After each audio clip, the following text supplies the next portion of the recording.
Semifinal do Campeonato Carioca definido. Mas o que importa mesmo é o jogo de quinta-feira contra o Santos, válido pelo Campeonato Brasileiro.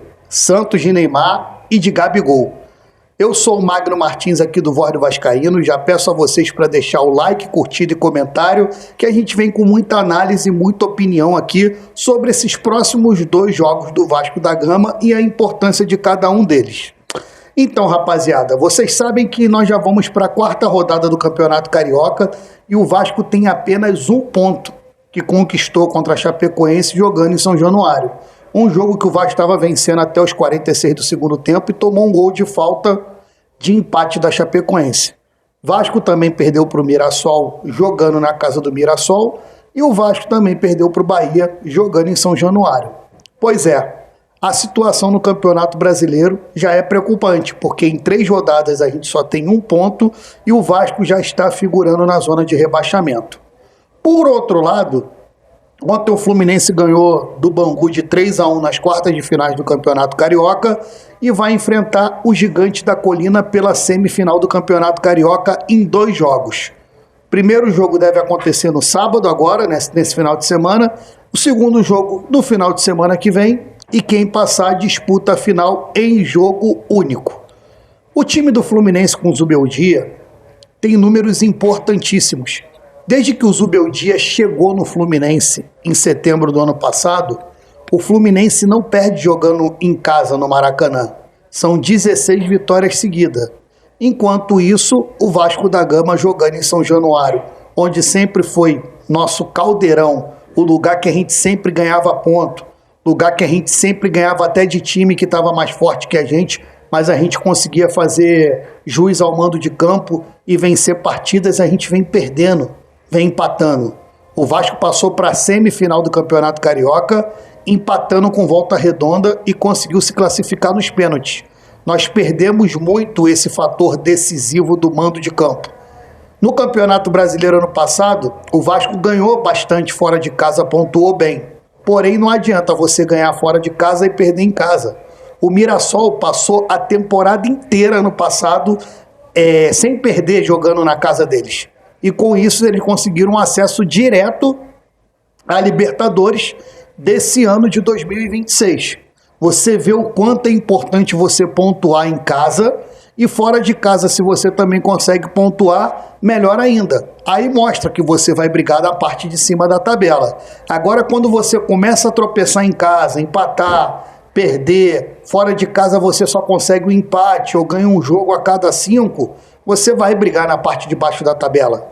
A matemática é uma só. Se você não pontuar, não tem como você conseguir melhores resultados no Campeonato Brasileiro. E o Campeonato Brasileiro, ao mesmo tempo que é um campeonato longo, quando passa do primeiro turno que você já começa a figurar na parte de baixo da tabela, você já começa a ficar desesperado. E isso não é bom para o Vasco, que vem com histórico recente de vários rebaixamentos para a segunda divisão.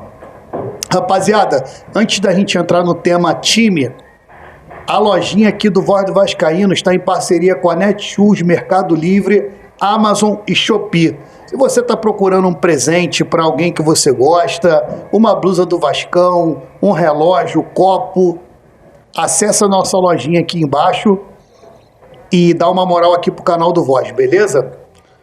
Falando de time, gente, eu sinceramente fiquei sabendo que os bastidores do Vasco tá muito pesado, que Fernando Diniz hoje e Felipe Coutinho não são mais uma unanimidade dentro do clube, e isso é ruim, porque o Coutinho, até o último jogo, era o capitão do Vasco, que eu quero muito que ele perca a faixa de capitão da maneira que ele se comportou num jogo decisivo, onde ele não foi nem para o segundo tempo acompanhar a partida.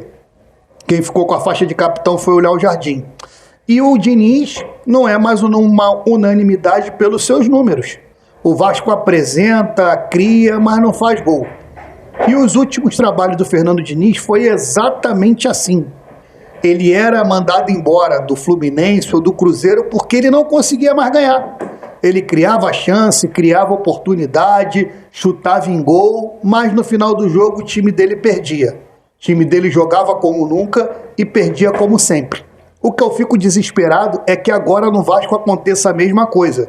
Que ele fique fazendo partidas com 70% de posse de bola, 40 chutes no gol, 60 bolas cruzadas na área e no final do jogo o Vasco perca, né? Outra coisa também importante, se o Vasco consegue ganhar do Fluminense, vai para a final do Campeonato Carioca, que isso não mascare a temporada do Vasco, assim como aconteceu ano passado. Ano passado, o fato do Vasco ter ido para a final da Copa do Brasil mascarou demais o elenco do Vasco, que terminou no Brasileiro em 14º e por 1 pontinho, 2 pontos, a gente não foi rebaixado, que a gente já tinha conquistado isso na penúltima rodada, a permanência na primeira divisão. E é muito pouco pro Vasco, gente. Você todo ano tá jogando para simplesmente se manter na primeira divisão. O Vasco tem que, no mínimo, brigar para estar na parte de cima da tabela, do 10º para cima. Senão o time não vai evoluir nunca. E eu vou bater na tecla que eu bato em todo vídeo para você, torcedor que está aí, não esquecer disso e não passar a mão na cabeça de Fernando Diniz nem de jogadores.